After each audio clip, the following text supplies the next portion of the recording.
guys, it's your boy Batman Unboxed here, and welcome to episode 4 of the Batchat Podcast.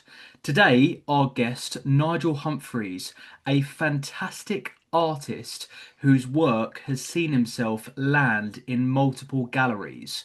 Now, this really is a nostalgic moment for me because about a year ago, I actually purchased one of Nigel's art pieces. And to have the artist himself join me on the podcast is not only an incredible moment, but is something that I'm going to cherish forever. I'd like to welcome to the show Mr. Nigel Humphries. Nigel, how are you doing? I'm doing great, thanks. How are you doing? Okay. You know what? I'm doing really well. As I said just before we jumped on this, this has got to be one of the most excited moments that I've had this year.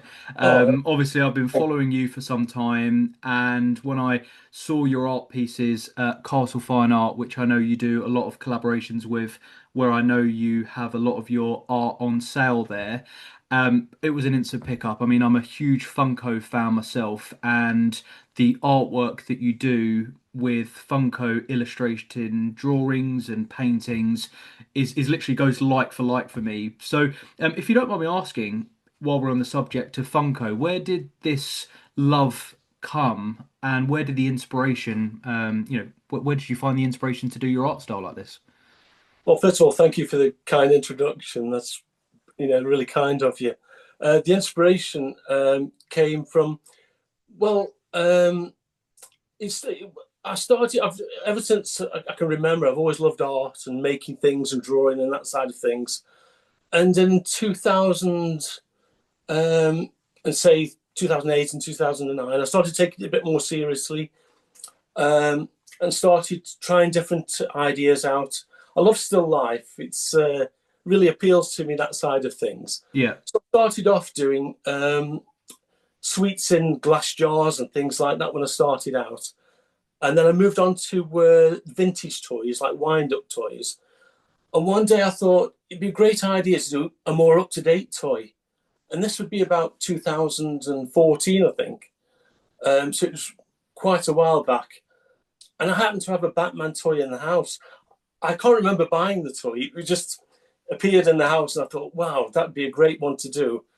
And it was Batman #1. So it was in the pop vinyl stage, the company's stage. I think it was early days for them, sort of thing. There weren't many Batman pop vinyls about. So that was the first figure I chose. And so I did that toy and painted the figure. And how the ripped paper came about was I was looking to do something in the background, and I was trying different ideas out on paper. And it was only when I was looking at a past idea that I got creases on it and I put it to one side. I thought, why not have the ripped paper in the background, and then I could incorporate all sorts of things to create a bit of a narrative. So I had sometimes I have words in the background, or a cityscape if it's Gotham City or something like that. It gave me that extra dimension with each painting. So that's how that evolved. And so the Batman was the first pop vinyl that I chose to paint, really. And Yeah. that was I really enjoyed doing that one. Yeah, well, Batman for me, as you know, is Oh, my main. He yeah. is the hero for me, and I'd probably say 99% of my community members and people that listen to the podcast are all Batman lovers. Yeah. You mentioned obviously having the Funko Pop that you saw or the figure that gave you the inspiration. Were Yeah. you into comic books and superheroes before you started doing the artwork? Oh, yeah. It might age me a bit, but the first memories of how I got into Batman was the Adam West. Um, it was the feature film of the TV series, and I remember seeing the film. And when you're a kid of 5 or 6 or something like that, and you see Batman and Robin on there with all the villains in the film as well, it really captured you. It really captured my imagination then, and it was that's how it stemmed from there. And then it led me on to asking my mum and dad to buy some comics, and the comics were even better for me than the TV series because they're a lot more. They seemed a lot more grown up and a bit more gritty. And that was the era when Batman had the yellow chest, Yeah. you know, the symbol, and the blue costume, which is iconic for me. Yeah, so that's how it started for me in the Batman world. I mean, what was your origin story? I don't know your origin story. So the origin story for me is I actually started on the video game. So I've Ah, been a superhero fan for 15 years. Probably in the last decade, I've devoted myself to The Dark Knight. But for me, I actually started playing the video games, so a lot of the Arkhamverse. So that was with Kevin Conroy. For me, one of the most that, iconic Batman yeah, voice actors. Probably not even just Batman voice actors. Probably one of the most iconic, oh yeah, actors of all time. yeah, yeah. His portrayal on Batman. For me, he is Batman. I, Live action for me is got to be Christian yeah. Bale. But what was your experience with Kevin Conroy? You Oh, fairly I tired. agree. When I hear his voice, that is to me is Batman. Yeah, That's just what I hear in my head. yeah, Fix Batman to me down to a T. yeah. And Well, first time I came across the games, I just happened to be in the supermarket. The game was there. I was on and off with the PS4. I was playing, a few games here and there.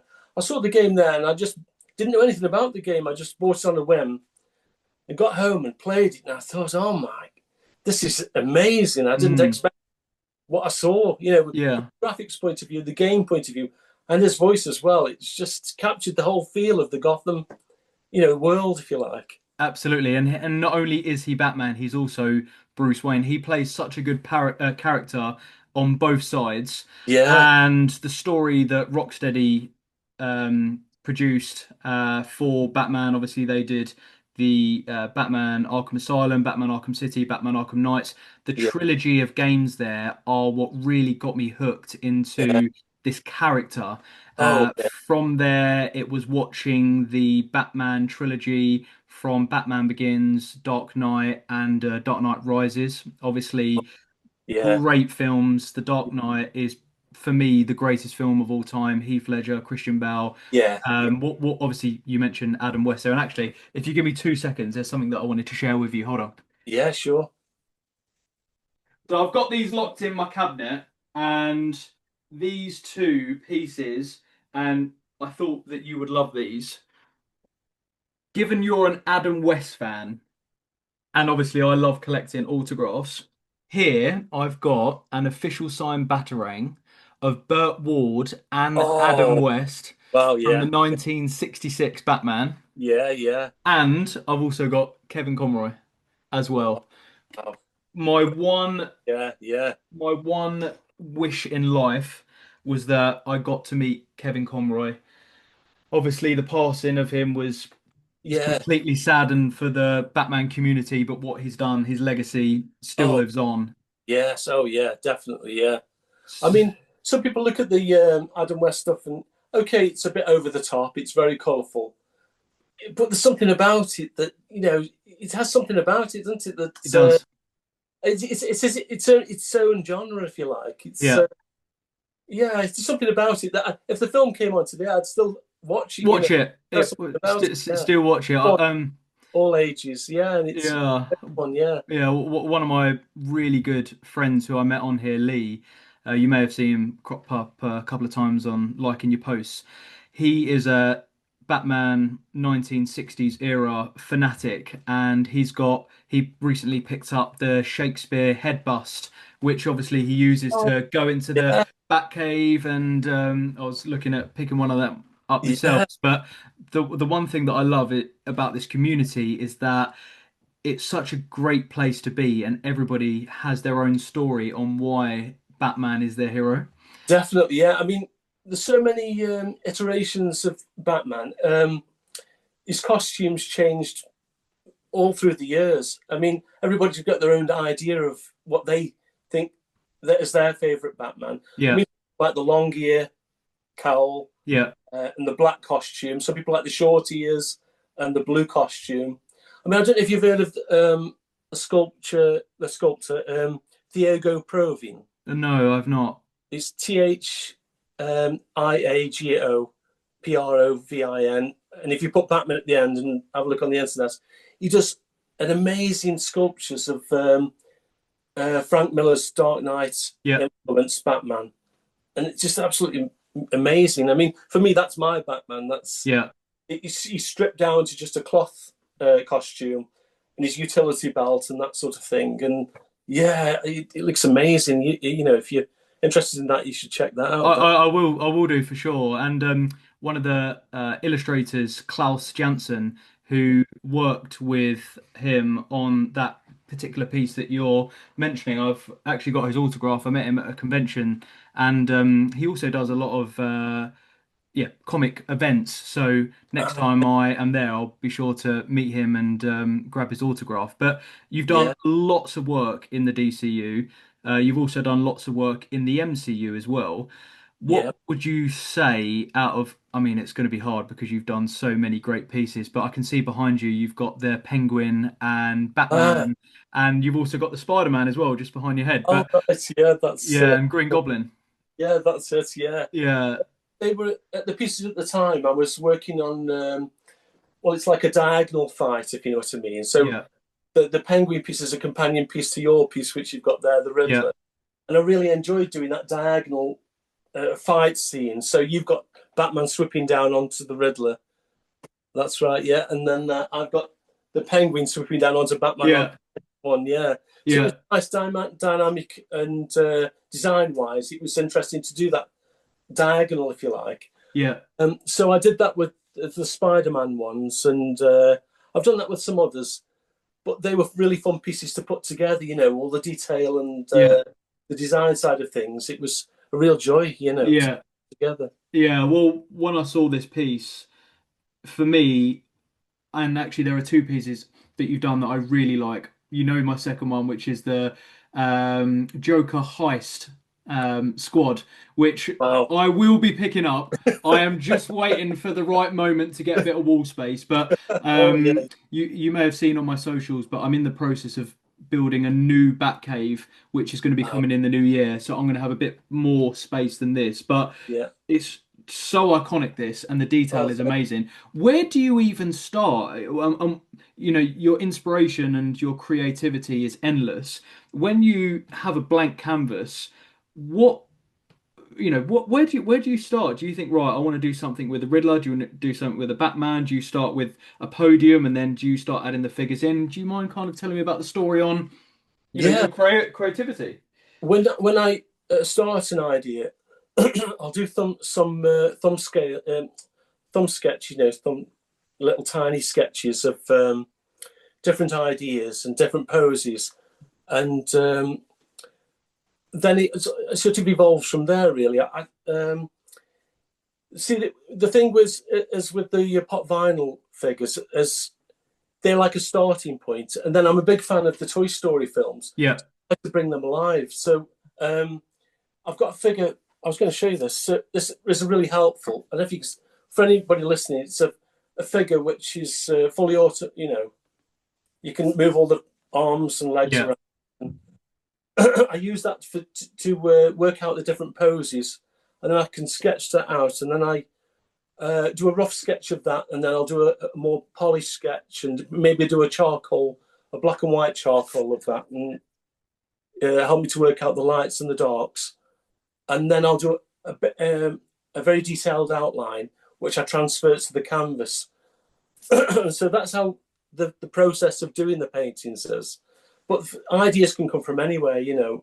I sometimes, I mean, there are, since I knew I was coming onto the podcast, I looked at some old notebooks that I'd got with ideas in. And one of the ideas I've got, which I'd never did, which I plan to maybe do in the future, is a Mr. Freeze with Batman. Still ooh, on the diagonal side of things. yeah. Just this the character Freeze really interests me, so I think that would be a good dynamic to have that sort of thing. And that was in my notebook, and that's what I'd like to do sometime in the future. Yeah, that'd be a nice one to do. Yeah, definitely. I mean, Mr. Freeze is an iconic character. Obviously, you've got Mr. Freeze in Batman and Robin, Arnold Schwarzenegger, a Yeah, fantastic Mr. Freeze portrayal. Matt Reeves, who is directing the Batman Part 2, there's a lot of speculations about characters returning, and it was only recently I saw potentially Mr. Freeze coming into Part 2. So there's All a right. character at the minute that Yeah. has potentially room to expand in the universe, which for you creating new art could be a fantastic time because, Yeah. when movies come out, people look for things to resemble the things that they've just watched. But yeah, I Mr. think. Freeze is great. I'd also like to see from you as well, Poison Ivy, again, really good friend of, not friend of mine, a Yeah. really good character that I really enjoyed Oh, seeing as well. But I've got quite a yeah. few images that I've taken. I mean, I've had to scroll back because you've been doing this for years. When, Yeah. when did you Oh, start? When did you start actually um, producing artwork? well, when I before I sent them to the publishers, I that might have been 2014. I started. And that was the first Batman I did. And then what happened then was I did four heroes. I think it was Superman, Batman, it might have been Iron Man, and one other one. Wonder Woman. Oh, was it Wonder Woman? Was it? Yeah, because I've got here, and I All don't know right. if you can see. So I did. Hopefully, I can go to that. So I've got the Superman. You've got the Wonder Woman. You've also got Wolverine there, Spider-Man, and I don't know if it was one of your first pieces. Hopefully on here, was this one of your first? The Dark Knight Batman as well. Ah, that was one of the early ones. Yeah. Yeah, yeah. And so what happened was I did four images, and then and that was in 2014. And then for some reason I shelved the idea. I didn't do anything with it.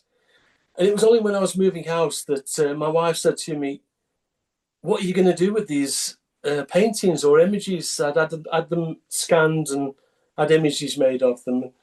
She said, "You need to do something with them and see what happens." So I'd forgotten all about it. Well, I hadn't forgotten, but I just left them to one side. But I thought, well, I'll send them off to the publishers and take a chance and see what they thought of them. And that's what I did. I remember um, I bought some blank pizza boxes because they were square. The images were square, and so I put four images in the pizza box and wrapped them in tissue paper. Sent them off to the publishers, and I didn't hear anything for a few weeks. And I thought, well, that's it. I've given it a good shot, and back to the drawing board, literally, really. Yeah.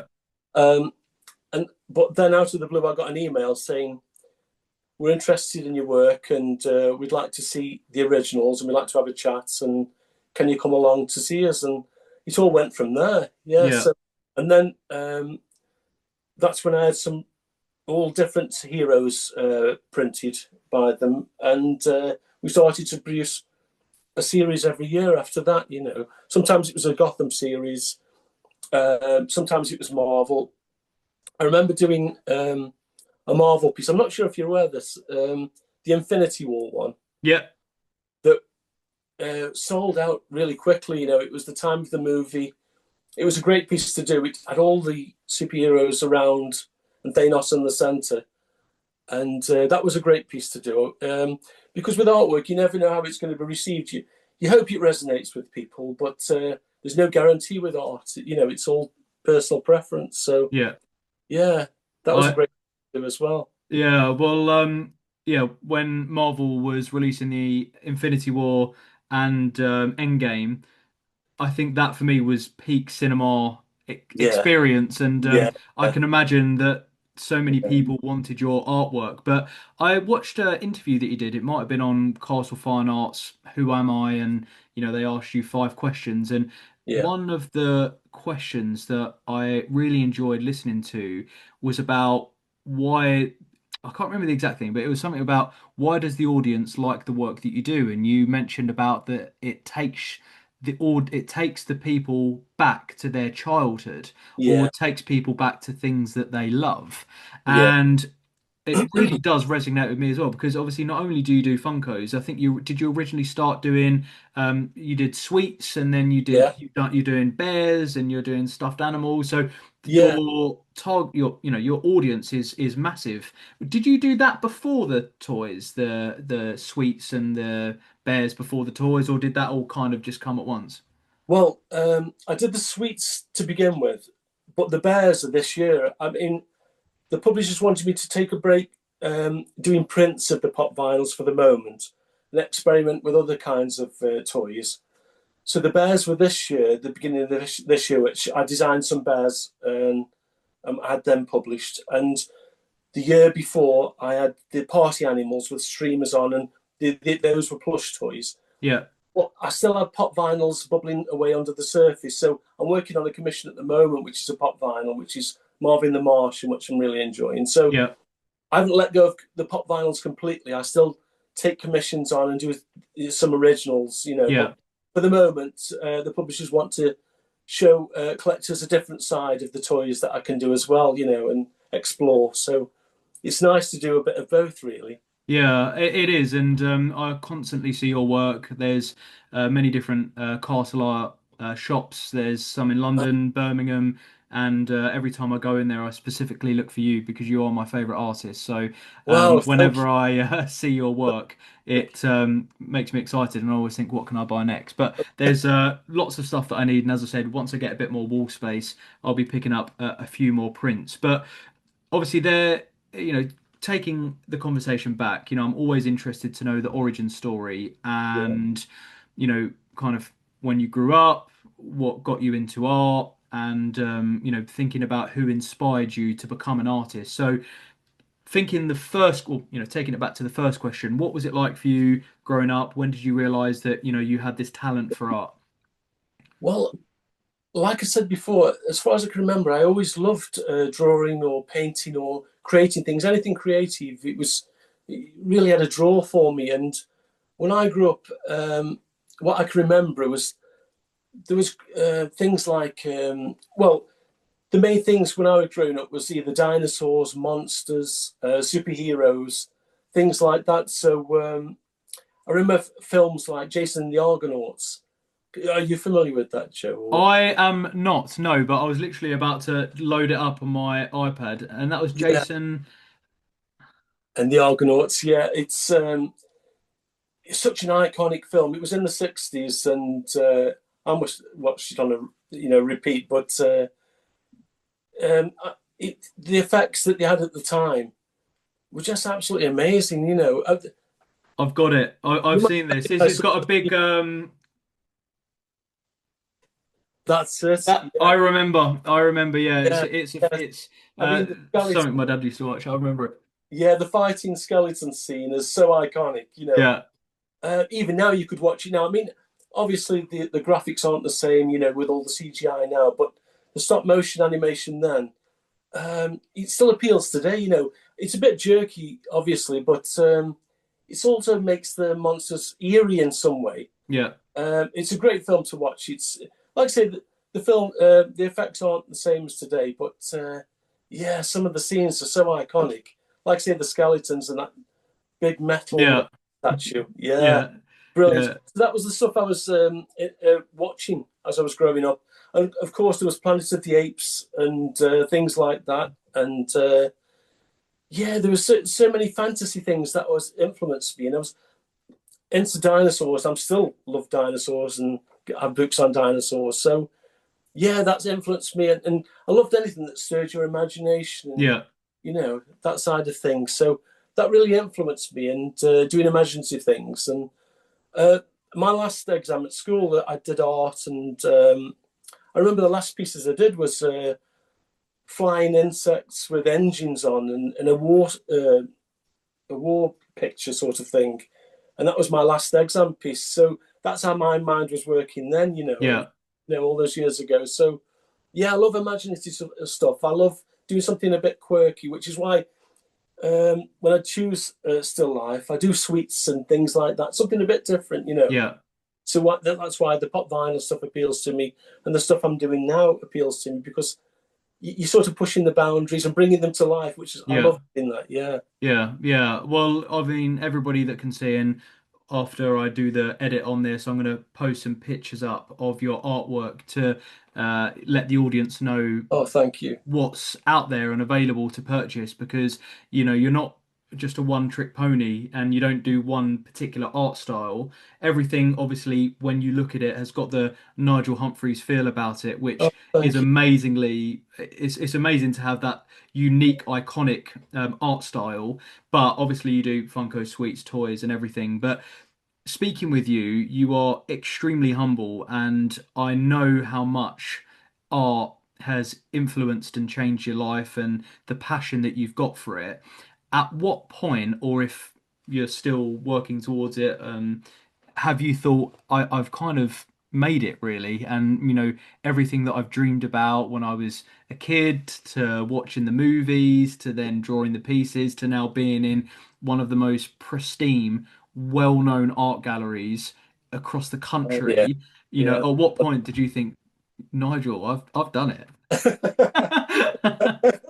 No, no, I feel very lucky to be with the Castle Fine Art. Yeah, The galleries are fantastic, and everybody on the team there are fantastic. So I do feel I thought, but when I used to look back about, I've been with them 9 years now, and I used to look back and I used to see their works in the art shops and things, and think, oh, if only I could be on that team, that'd be great. yeah, I'm really grateful for being on the team now.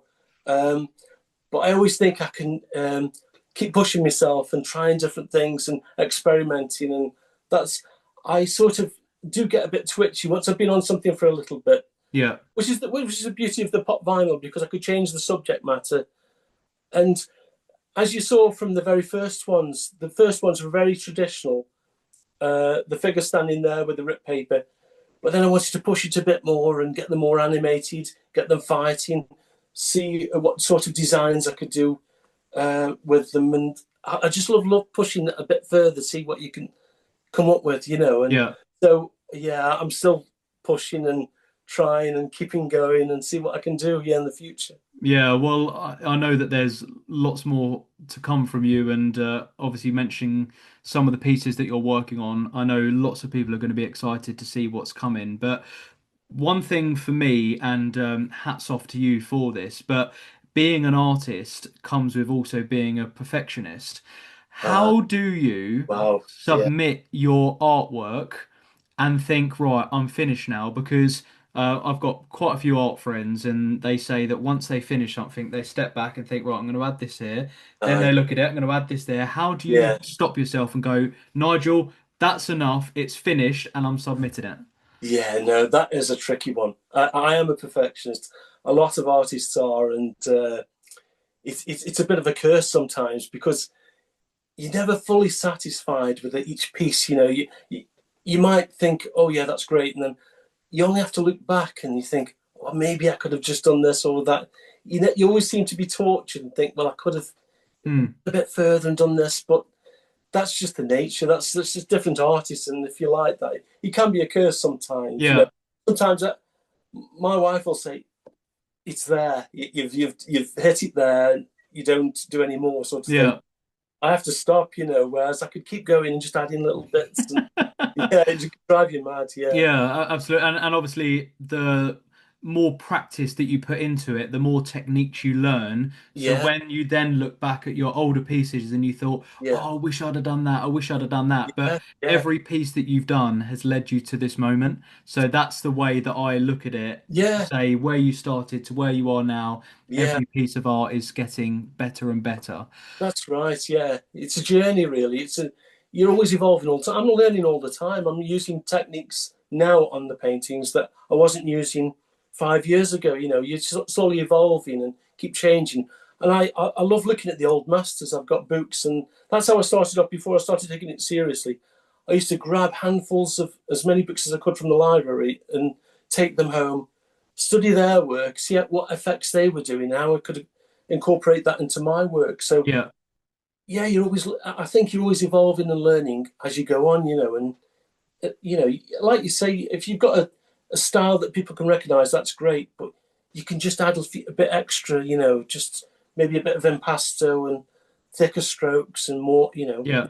it's, it really experiments. But yeah, it's a journey, really. Yeah, It is, it is. And one thing that I wanted to dive deep into, and that I know the audience would love to hear, I'm not an artist, and I'm not, I mean, I'd like to think I can draw, but my handwriting is, when you look at that, you notice that I'm not that hand creative. Can you tell me about your techniques? Obviously, you mentioned about the amazing figure that you've got, which you compose in different positions to then Yeah. try and figure out how you want your art styles to look. So you do a lot of oil paintings. Mm. So before you get to the final process to start adding in the color, do you do everything by hand? Do you do it on paper? Do you do it on Illustrator? Do you do it on the iPad? Can you kind of run me through that process? Oh yeah, I'm totally old school, so I do everything on paper. So I might, as I said before, I start with a thumbnail sketch, and then I go to a better draft of that, and then sometimes I'll do a charcoal. I've started doing some releasing some charcoal sketches of the work that I do as well, and that helps me to look at the black and whites that I'll need to do. It's a big influence on the old masters technique really because I tone the canvas. It's all personal preference, but I tone the canvas in a brown undertone, and then I work on top of that. And sometimes I let that ground show through. Sometimes, whichever effect I'm trying to create, for that certain piece. So it is based on the old masters techniques in a way. So that's my influence anyway. I mean, some artists happy working on a white canvas and working that way, and it's totally personal preference, really. Yeah, Mm, but I'm really influenced by the old masters and that type of thing. So yeah. especially with the new work that I'm doing now, the colours are a bit more muted and sort of in the old masters palette, really. Yeah, Yeah. yeah. So when you do the art pieces, you draw in the pencil, and then everything by layer gets added on top of that. And Yeah. then when you have your original pieces and you're happy with the finished design, they obviously everything dries and sets, and then that gets printed. Does that get scanned? How does that work once you've got your original piece and then obviously the prints get done? How does that Uh, work? well, I sent some in today. So what I do is I do the finished original uh, with a light varnish on. I'll send it into the publishers. They get it scanned, and it's amazing the technology, and it's close to the original as possible. In my case, with the prints that I've had done so far, they get reduced down slightly from the original.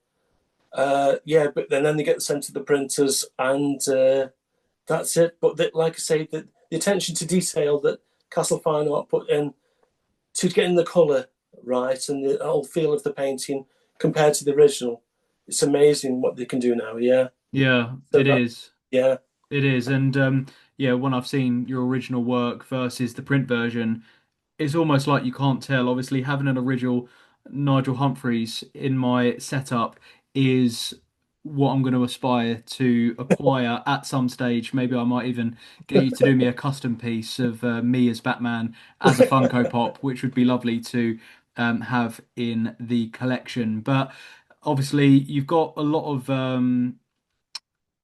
inspiration and a lot of experience.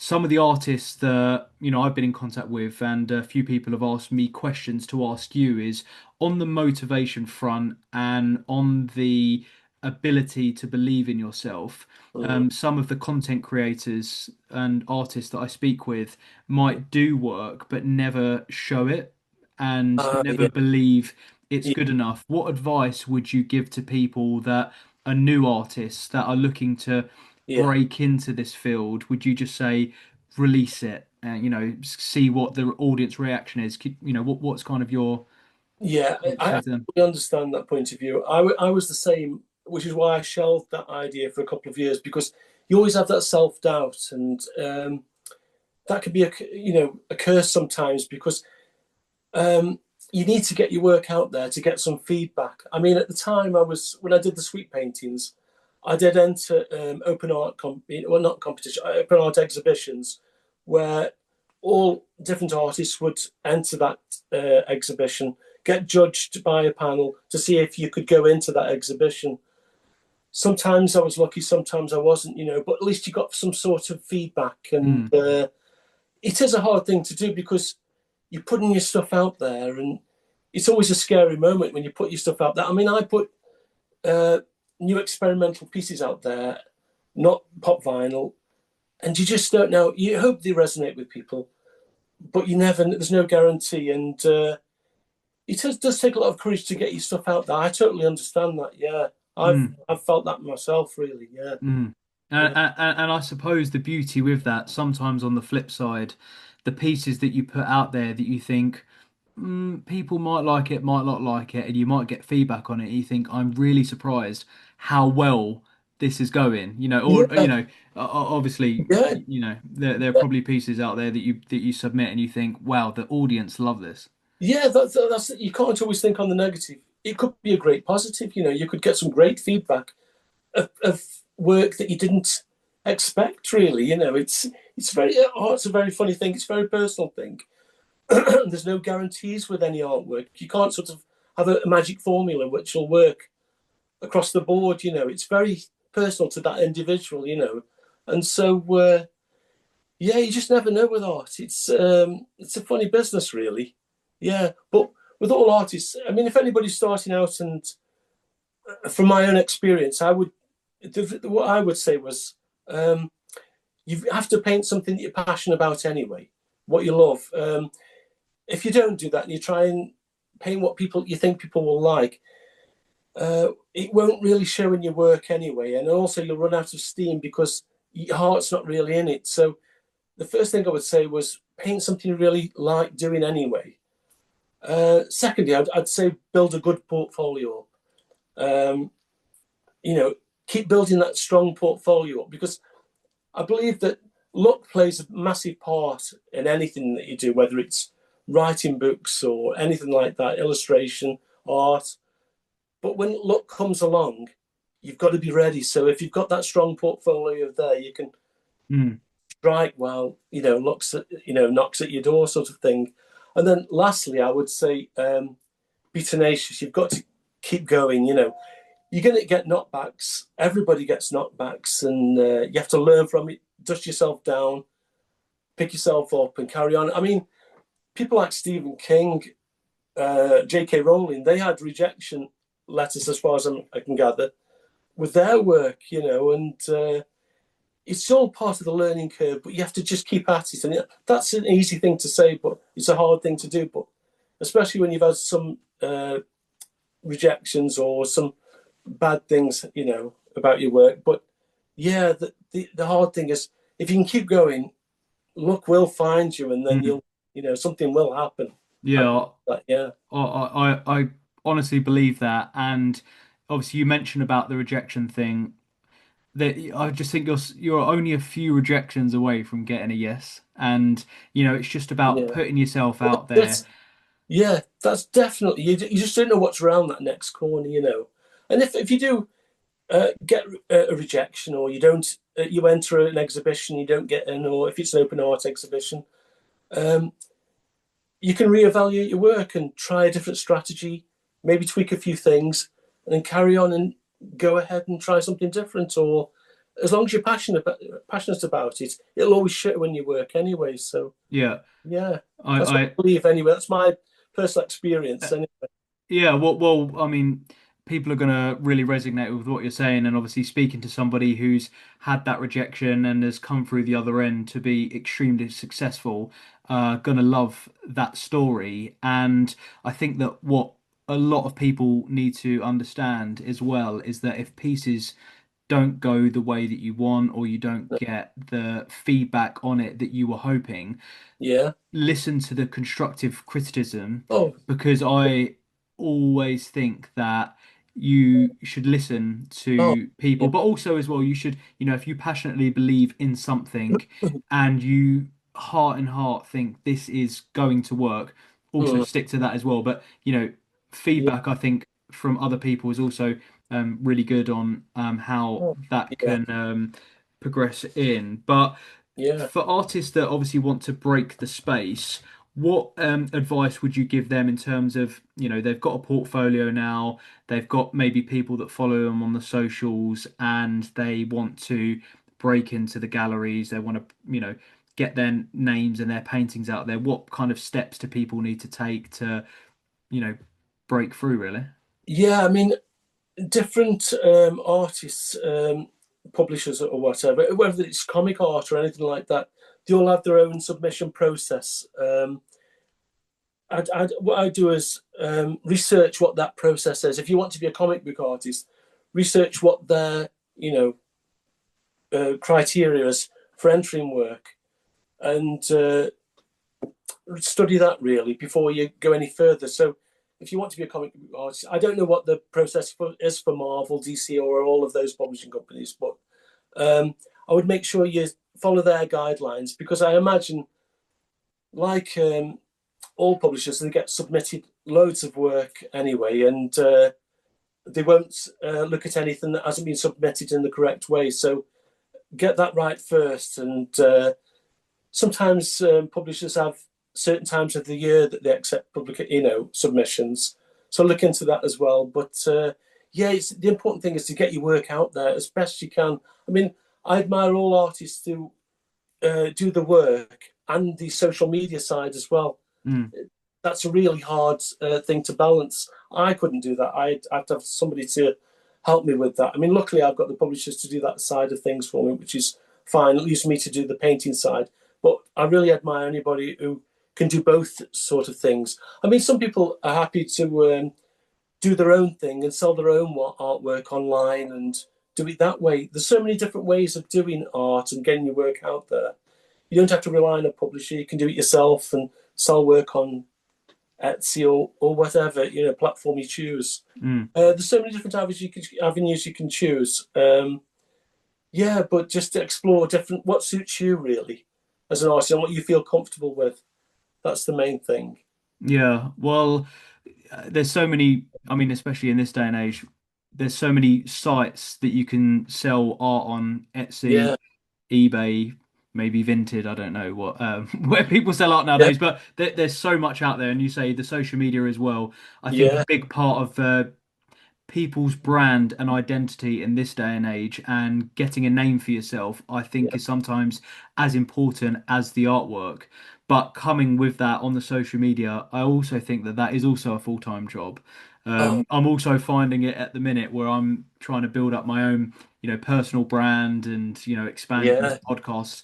Not only have I got a day job to do, but I've also got the editing, I've got the replying Oh, to yeah, comments, and then I'm, trying to think of the next video ideas that are coming through. So there yes, is so much that is involved in the process. But if you're passionate, yeah, like you are with art, like I am with The Dark Knight, and, connecting people together, I'm hoping to build this platform where, I'm bringing people together, and, the love that I've had and the comments have been, truly amazing to me and to everyone. yeah. So, I want to say your setup is amazing. oh, Yeah, thank you. I've watched your videos where you show you each figures, all your Yeah, statues. Are amazing. Yeah, I love it. Yeah, I love how you put the comic books behind the statues as well. yeah. It's a great touch. Yeah. Yeah, so my dream, I've got a new camera, so it keeps moving around. There we are. It's on a gimbal, so if you keep moving around, All I'm right. just trialing this out. So this is my next level up. Yeah, when I started doing podcasts, I realized first of all I wanted to upgrade the audio, then I got a new mic. So if it keeps moving, it's quite funky. But yeah, so behind my art pieces, ever since I wanted to create the ultimate Batcave. Each statue is from a particular universe, and sometimes there is a matching comic that will go with that. Yeah, So yeah, behind my Batman versus Superman sideshow piece, I've got the Klaus Janson Dark Knight Returns piece, yeah, and then yeah, I've got the Catwoman first appearance. I've got Alfred Pennyworth first origin story, and that's from 1946. So like some of these comics are really, all right. Yeah, history books, which is the Golden Age era, which yeah, for yeah. me are still some of the best comic books out there. Oh, yeah, yeah, yeah, One of my good friends on here, Retro Martin, his name is. He is a fanatic in old style comics, and he collects, Golden Age, Silver Age, yeah, and the Silver Age for me is like the first appearance. So it'll be. yeah, So I've got a Scarecrow piece there with the comic behind Scarecrow first appearance. I've got Two-Face first appearance, yeah, Bane first appearance. There's a lot, and that yeah, for me is like history. And being a yeah. collector, I like to collect things that not only mean a lot to me, but like are collector worth. Oh, And yeah.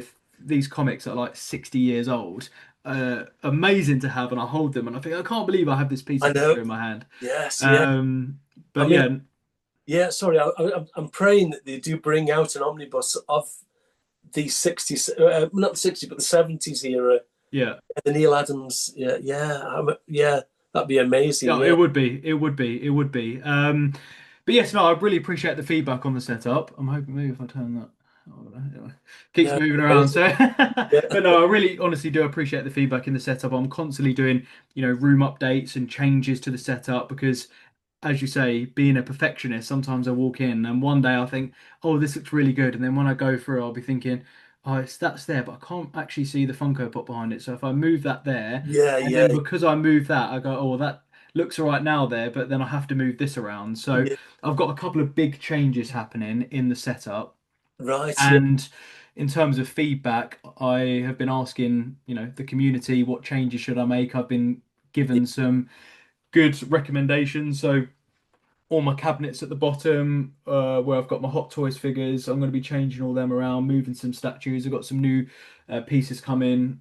I've got my autograph series at the top, which you might have seen, where I've got my Val Kilmer, Michael Keaton, Robert Pattinson signatures up there. So it's all going to be moving around. So you'll enjoy yeah. the looking at it and I've got some quarter scale pieces. I like the quarter scale, but it's very hard to exhibit them. I found it hard to find a cabinet that would fit with the quarter scale. yeah. So Yeah, that's the hardest thing that I mean, throughout the years, and especially on social media, it always makes me buy more stuff. But I always get hit with adverts, and I always watch other people's room tours and setups and that kind of thing. But it's only recently I've actually found specific cabinets for the sizes of figures. So yeah, I collect a lot of 1/6 scale, which is my Hot yeah, Toys, kind of this sort of scale, and I've got specific cabinets for them. I've got yeah, those cabinets, obviously my big quarter scale pieces at the back, which yeah, I've always wanted to collect, but now I've finally got the room because I just the detail that you can see of the pieces is yeah, so good. Literally, my girlfriend comes in and I'm just literally sitting here looking at it. She goes, "What are you doing now?" And I'm like, "I'm just admiring the art." yeah, And obviously, being an artist yourself, you can really appreciate the level of detail that's gone into these pieces. yeah, So like you've got behind me here, this is the Alfred Pennyworth Tactical Thrones. yeah, There's only 500 in the world of this particular statue. Um, and it's also got the original classic blue draped cowl and cape on there. yes, These yeah, figures are like, statues are less than 750 worldwide. So the art, the detail, the time that it takes, this for me is art. And like your painting that I've got next to me, I really appreciate work and art. It's amazing. Thank you. Can I just ask you, what do you prefer? Do you prefer the ones with the cloth statues, or do you prefer the non-cloth sort of thing? I like sculpted. So behind me here, I've got a quarter scale Joker and Batman sculpted version. Obviously, you can't move the cape there, but it's got a light up. Wait, Yeah, yeah, it's got a light up base feature. yeah, I like I that. like the paints on the sculpted capes because you can really get the shadow Yeah, effect. yeah, yeah, There is only one piece. Oh no, wait. I've got two pieces here that I've got cloth and they've got wired capes. So all right, okay. the benefit of that is that I can change the style of the statue. Yeah, yeah, Obviously, you can't, change them around massively, but if I sometimes on a Batman versus Superman, if depending on where I move it, I can move the cape up higher so it looks like he's crashing down on Superman. I can have it so it's like the wind's hitting his cape and it's going over his shoulder, and Superman yeah, have it moving around. But yeah, the cloth capes, uh, I like them a lot. But I think for me personally, the sculpted is um is probably the yeah. way that I would go. Favorite, yeah, yeah, Yeah, for them. But yeah, there's lots of new statues coming into the Batcave. I'm kind of running out of space at the minute. yeah. You have to go up. Yeah, Yeah, that's what I'm gonna have to do. I'm gonna have to go open the loft. But yeah, a lot of the audience know and people that listen to the podcast, I've got a new project that I'm working on that kicks off in January, which is going to be a fantastic project. where I'm Right. converting the largest room in the house into a bat cave. Oh, And amazing. it's about twice the size of this, and it's going to be amazing. But I'm really Yeah, wanting to take my time to make sure that I can do it right, yeah, yeah, yeah.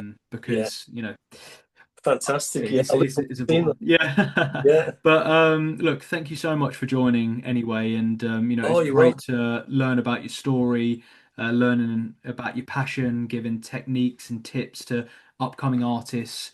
And I think there's plenty of room for talent in this sector, and Oh, creative minds think alike. So, yeah, as I definitely. say, there's going to be a lot of people that are listening that are really going to appreciate some of the advice that you've given, and I'll look forward to picking up a new piece of yours in the new Batcave, which is going to be the Joker piece. I am going to get it. Oh, If you still have it, that is, if you still right. have it.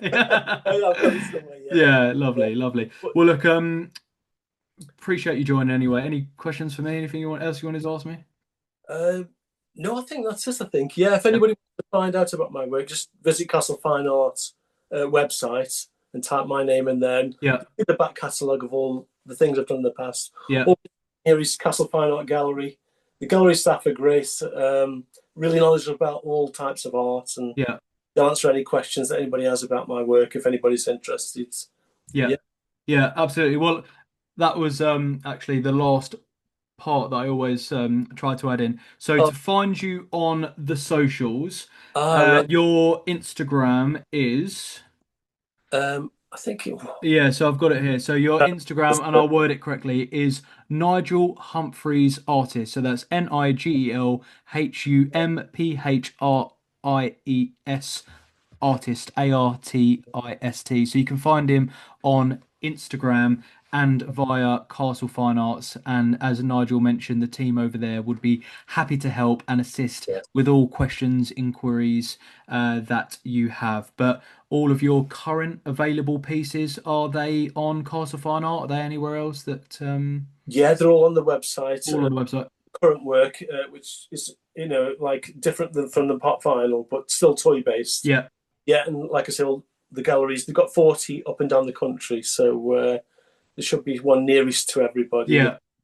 at some point. So yeah, and the gallery staff are great, so they'll help with any inquiries or questions. Yeah, they really are. And as I say, Yeah, every Castle Fine Art store that I've been into, I have received amazing service, and yeah. it's always a pleasure to go in. They always make you feel so warm and welcome. But I would Oh, definitely recommend to anybody listening, if you walk past a Castle Fine Art store, be sure to take a visit in. yeah, Nigel will 99.999% have some of his work in there. There will be a piece in there, so be sure to go and check it out, as well as the other amazing artists in there. But Nigel, I really appreciate your time. Thank you no, you've got so much. I This really, really does mean so much to me. As I said, when we first connected it over a year ago, when I first found your piece in the Birmingham Castle Fine Art store, and I always like to tag and show my appreciation for the artist. And then I think you commented and maybe shared the post, and then Castle Fine Art shared it, and then we got in contact that way. It's been a yeah, pleasure speaking with you, and yeah, you too as well, and thanks for your support as well. I really appreciate it. yeah, Yeah, honestly, no worries. Well, I hope everybody has a fantastic day, and all the listeners out there are enjoying their week and going into the weekend. Hope you all smash it. Nigel, thank you so much for your time. yeah. Thanks, Joe. It's been great. No Thank you. worries. I'll catch you on the socials, Nigel. Speak to you in a bit. Okay, then. Thanks. Thank Bye. you. Cheers. Bye. Bye.